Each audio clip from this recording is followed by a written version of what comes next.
Hello everyone, जय हिंद। आज है 10 मई और आज के इस वीडियो में हम 10 मई से बनने वाले करंट अफेयर के सभी इंपॉर्टेंट क्वेश्चंस को कवर करेंगे। प्रीवियस डे का रिवीजन कर लेते हैं। किस राज्य सरकार ने डिज्नीलैंड, जो कि कहाँ है, कैलिफोर्निया यूएसए में, उसी के आधार पर उत्तर प्रदेश में अयोध्या में रामा लैंड विकसित करने की योजना बनाई है। साउथ अफ्रीका की क्रिकेटर सबमीन इस्माइल इंटरनेशनल क्रिकेट से संन्यास लिया है। अभी हाल ही में फ्रांस के द्वारा बेस्टल डे परेड में सम्मानित अतिथि के रूप में आमंत्रित किया गया है प्राइम मिनिस्टर नरेंद्र मोदी को। विश्व का सबसे बड़ा फ्रेंचाइजी शतरंज लीग ये दुबई में शुरू हुआ है। रेड क्रॉस डे 8 मई को मनाया जाता है। हाल ही में भारतीय नौसेना का सबसे पुराना लैंडिंग जहाज सेवा मुक्त हुआ। इसका नाम आईएनएस मगर था। वेकफिट के ब्रांड एम्बेसडर आयुष्मान खुराना बने हैं। कोल इंडिया के अगले अध्यक्ष पुलाव रामू एम प्रसाद और बिजनेस रेडी नामक परियोजना वर्ल्ड बैंक ने शुरू करी है। ये सभी क्वेश्चंस हम लोगों ने कल सॉल्व कर लिए थे और इसकी क्विज हम लोगों ने सॉल्व की थी मेरे ऑफिशियल टेलीग्राम चैनल पर, जो कि है कल्याणी मैम ऑफिशियल, आगे कॉपीराइट का साइन है। ठीक है, आज आप लोगों को हो सकता है मेरी आवाज़ थोड़ी सी डल लगे, थोड़ी सी लो लगे। गला बैठा हुआ था और फिर दवाई अभी मैंने ली है, तो उतना ज़्यादा तेज़ मैं नहीं बोल पा रही हूँ। ज़्यादा तेज़ बोलने के कारण क्या है, गले में तकलीफ़ हो रही है और उसके बाद खांसी आ रही है।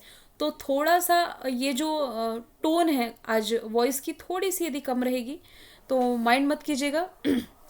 सभी क्वेश्चंस हम डिस्कस करने वाले हैं। हाल ही में जम्मू कश्मीर के बाद किस राज्य में लिथियम के भंडार हैं जो कि ये पाए गए हैं? ये आधा अधूरा लिखा हुआ है। तो अभी हाल ही में जम्मू कश्मीर के बाद राजस्थान में लिथियम के भंडार है जो कि ये पाए गए हैं। राजस्थान के डेगाना में। अभी इसके पहले कहाँ पाया गया था? जम्मू कश्मीर के सियासी में।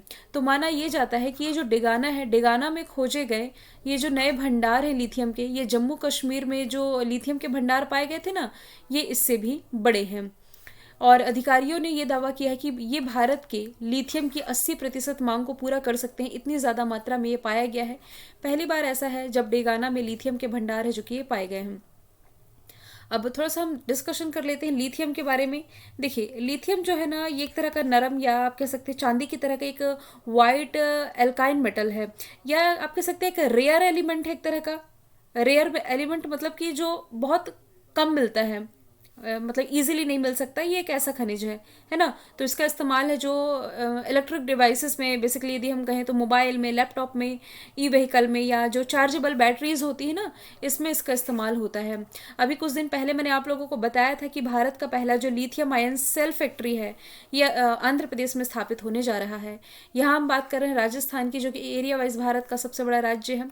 मुख्यमंत्री यहाँ के अशोक गहलोत, राज्यपाल कलराज मिश्र, राजधानी इसकी हो जाएगी जयपुर, जिसे आप पिंक सिटी या भारत का पेरिस भी कहते हैं। 2019 में यूनेस्को के वर्ल्ड हेरिटेज साइट में ये शामिल हुई थी। केवलादेव नेशनल पार्क यहाँ फेमस है। केवलादेव, भरतपुर जिले का केवलादेव। इसके अलावा सरिस्का, रणथंभौर। अच्छा, अब मैं राजस्थान से बनने वाले कुछ करंट अफेयर के फैक्ट यहाँ पर लिख देती हूँ।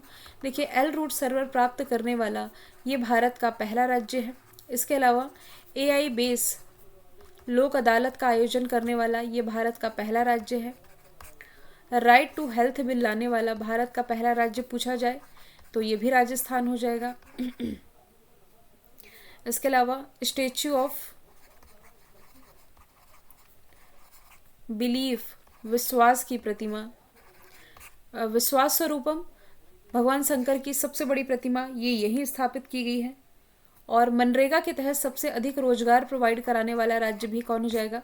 राजस्थान हो जाएगा। अब किसी खनिज की बात की जा रही है तो देखिए, ओडिशा के 3 जिलों में रिसेंटली कौन कौन से जिले हैं? एक तो देखिए क्योंझर है, दूसरा जिला इसका हो जाएगा मयूरभंज, और तीसरा जिला हो जाएगा देवगढ़। यदि आप लोगों को याद होगा तो कुछ समय पहले मैंने आपको बताया था इन 3 जिलों में सोने के भंडार पाए गए हैं। मध्य प्रदेश में जो छतरपुर वाला क्षेत्र है, यहाँ बक्सवाहा के जंगल जहाँ हीरे के भंडार पाए गए हैं। बिहार में जो जमुई वाला इलाका है, यहाँ विशाल सोने के भंडार हैं जो कि ये पाए गए थे। आगे चलते हैं। भारतीय वायुसेना का पहला विरासत केंद्र कहाँ स्थापित किया गया है, तो ये रिसेंटली स्थापित किया गया है चंडीगढ़ में, जो कि पंजाब और हरियाणा की कैपिटल है। 8 मई को इसका उद्घाटन किया गया रक्षा मंत्री राजनाथ सिंह जी के द्वारा। तो इस विरासत केंद्र की स्थापना केंद्र शासित प्रदेश चंडीगढ़ और भारतीय वायुसेना के बीच में एक समझौते के तहत की गई है। ये भारतीय वायुसेना का पहला विरासत केंद्र है और विभिन्न युद्धों में इसकी भूमिका को ये प्रदर्शित करता है। 1965, 1971, मतलब जो इंडिया का पाकिस्तान के साथ वॉर हुआ, चाइना के साथ वॉर हुआ, इसके अलावा Kargil war, Balakot air strike, इन सभी को यहाँ प्रदर्शित किया गया। भारतीय वायुसेना के जो प्रमुख हो जाएंगे ये विवेक राम चौधरी हो जाएंगे। वायुसेना डे ये मनाया कब जाता है, तो ये 8 अक्टूबर को मनाया जाता है। दिल्ली में क्या है, तो देखो दिल्ली में भारत का पहला ई वेस्ट इको पार्क स्थापित किया गया है। अरुणाचल प्रदेश में इसी रक्षा मंत्री राजनाथ सिंह जी के द्वारा सियोम ब्रिज का उद्घाटन किया गया था, जो कि हाल फिलहाल चर्चे में भी रहा था। और गुजरात से क्या रिलेट कर सकते हैं, देखिए भारत का पहला डायनासोर पार्क पूछा जाए ना तो गुजरात में है। कहाँ है, तो ये गुजरात के महिसागर जिले में है। आगे चलते हैं। अच्छा, चंडीगढ़ पंजाब हरियाणा दोनों की ही कैपिटल है। नॉर्थ इंडिया का पहला जो फ्लोटिंग सोलर पार्क है ना, ये यही स्थापित किया जाना है चंडीगढ़ में। आगे चलते हैं। उत्तर प्रदेश में आयोजित होने वाला खेलो इंडिया यूनिवर्सिटी गेम्स 2023 का शुभंकर क्या होगा। देखिए मैंने आपको 3 चीज़ें बताई हैं कि खेलो इंडिया यूथ गेम्स का जो पहला एडिशन हुआ था ये ओडिशा के भुवनेश्वर में हुआ था, दूसरा आयोजित किया गया कर्नाटक के बेंगलोर में, और अब तीसरा होने जा रहा है उत्तर प्रदेश में। उत्तर प्रदेश का लखनऊ शहर इसका मेजबान होगा, जिसमें कि इसका जो मस्कट चुना गया है ये जीतू बारासिंघा को चुना गया है। बारासिंघा जो कि उत्तर प्रदेश का राजकीय पशु भी है। ठीक है, खेलों का उद्घाटन तो होगा लखनऊ में, समापन होगा वाराणसी में। लखनऊ राजनाथ सिंह जी हमारे रक्षा मंत्री का निर्वाचन क्षेत्र है, वाराणसी प्राइम मिनिस्टर नरेंद्र मोदी जी का निर्वाचन क्षेत्र है। ठीक है, इसमें लगभग 4000 एथलीट सहित 7500 लोग इस खेल में भाग लेने वाले हैं। उत्तर प्रदेश की राजधानी लखनऊ, मुख्यमंत्री योगी आदित्यनाथ, राज्यपाल आनंदीबेन पटेल हो जाएंगी। पीलीभीत, अमनगढ़, दुधवा और रानीपुर वाइल्ड लाइफ सेंचुरी यहाँ के प्रमुख नेशनल पार्क। टाइगर रिजर्व अभी रानीपुर वाइल्ड लाइफ सेंचुरी बना है ना, भारत का 53वां। अब देखिए उत्तर प्रदेश से आप क्या रिलेट कर सकते हो। आगरा का ये फैक्ट मैंने ये कम बार रिपीट किया है इसलिए बता देती हूँ। वैक्यूम आधारित सीवर सिस्टम का इस्तेमाल करने वाला ये पहला शहर है भारत का। महोबा से उज्ज्वला योजना का दूसरा चरण शुरू किया गया था 2021 में। हालांकि उज्ज्वला योजना ये उत्तर प्रदेश के बलिया से ही शुरू की गई थी। सबसे ज़्यादा एक्सप्रेसवे उत्तर प्रदेश में, सबसे ज़्यादा इंटरनेशनल एयरपोर्ट उत्तर प्रदेश में है। उत्तर प्रदेश में जो मुगल सराय रेलवे स्टेशन है इसका नाम बदल करके दीनदयाल उपाध्याय के नाम पर किया गया। झांसी रेलवे स्टेशन का नाम वीरांगना लक्ष्मीबाई के नाम पर किया गया। अयोध्या में राम मंदिर जाने वाला मार्ग कल्याण सिंह के नाम पर किया गया। और वन डिस्ट्रिक्ट वन प्रोडक्ट जो पहल है ये उत्तर प्रदेश गवर्नमेंट की ही हो जाएगी। अब यदि मैं बात करूं अदर ऑप्शन की, तो आसा और मोगली खेलो इंडिया यूथ गेम्स जो अभी रिसेंटली मध्य प्रदेश ने होस्ट किए थे ना, इसका ये शुभंकर था। सावेज 36वें नेशनल गेम्स, 36वें राष्ट्रीय खेल जिसका मेजबान राज्य गुजरात था, इसका शुभंकर सावेज था। गृह मंत्री अमित शाह ने ये लॉन्च किया था। हालांकि अब जो नेक्स्ट 37वें नेशनल गेम्स हैं गोवा इसे होस्ट करेगा। किस राज्य ने आम लोगों के लिए पहली एयर एम्बुलेंस सर्विस की शुरुआत की, तो रिसेंटली झारखंड में आम लोगों के लिए पहली एयर एम्बुलेंस सर्विस की शुरुआत की गई है। 7 स्थान है रांची, देवघर, बोकारो, जमशेदपुर, दुमका, धनबाद, गिरिडीह, यहाँ शुरू की गई है। भाई एम्बुलेंस तो आप समझते हैं 4 पहिया गाड़ी आपको कहाँ ले जाएगी, मतलब हॉस्पिटल ले जाती है, डेस्टिनेशन प्लेस पर जहाँ आपको स्वास्थ्य सुविधाएं मिल सके। लेकिन अब वायु मार्ग के माध्यम से किसी इमरजेंसी में यदि जल्दी पहुँचना है तो वायु मार्ग के माध्यम से भी लोगों को एयर एम्बुलेंस आम लोगों तक ये पहुँच सुनिश्चित कर रही है झारखंड गवर्नमेंट। झारखंड की राजधानी रांची, मुख्यमंत्री हेमंत सोरेन, राज्यपाल यहाँ के CP राधाकृष्णन हो जाएंगे। यहाँ का एकमात्र नेशनल पार्क आपको याद रखना है जो कि बेतला नेशनल पार्क है। प्राइम मिनिस्टर नरेंद्र मोदी यहाँ दौरे पर थे जहाँ इन्होंने देवघर एयरपोर्ट का उद्घाटन किया और इसके अलावा बाबा बैद्यनाथ मंदिर का जो जीर्णोद्धार हुआ था उसका भी उद्घाटन किया। यहाँ का जो जामताड़ा है ये भारत का हर गांव पुस्तकालय वाला पहला जिला भी बना था। ठीक है, अब यदि हम अदर ऑप्शन की बात करें, कर्नाटक को क्या रिलेट करोगे? अभी कुछ दिन पहले मैंने बताया है कि कर्नाटक जो है ये फसल बीमा योजना के क्रियान्वयन में टॉप पर है। मणिपुर जल रहा है, हिंसा की घटना हो रही है। मेइती समुदाय और नागा और जो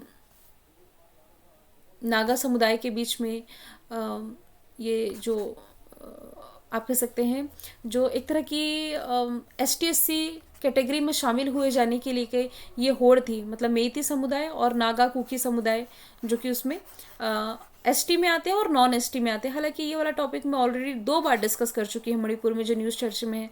तमिलनाडु में ना जो जानवर ऐसे आवारा घूमते रहते हैं इनके लिए पशु एम्बुलेंस की शुरुआत करने वाला ये भारत का पहला राज्य बना है। आगे चलते हैं, भारत का पहला अंतर्राष्ट्रीय मल्टी मॉडल लॉजिस्टिक पार्क कहाँ बनेगा? तो ये भारत का, अब आप कहेंगे पहले तो मैंने कहा था चेन्नई में है, तमिलनाडु के। देखिए चेन्नई में जो बन रहा है ना ये प्राइवेट कंपनी है भारत की, जो रिलायंस है इसके द्वारा, रिलायंस इंडस्ट्रीज लिमिटेड के द्वारा, भारत सरकार के द्वारा पहला मल्टी मॉडल लॉजिस्टिक पार्क बनने जा रहा है असम के जोगीघोपा में। लगभग आप कह सकते हैं 7,000 करोड़ रुपए की ये परियोजना है।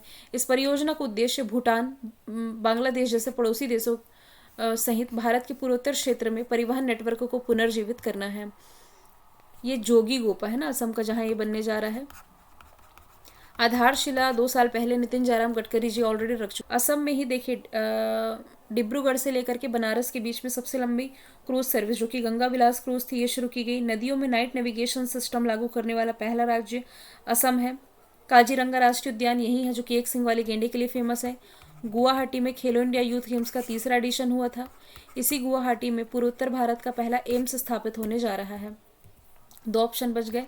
तो भारत का पहला जेंडर पार्क रिलेट करना केरल में है और महाराष्ट्र की कैपिटल मुंबई में भारत का पहला अंडर वाटर टनल है जो ये बन करके तैयार होने जा रहा है इस साल के अंत तक।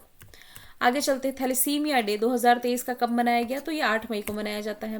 हालांकि 8 मई को मैंने आपको रेड क्रॉस डे भी बताया था। तो थैलेसीमिया जो कि अनुवांशिक विकार है इसके बारे में अवेयरनेस फैलाने के लिए दिवस मनाया जाता है।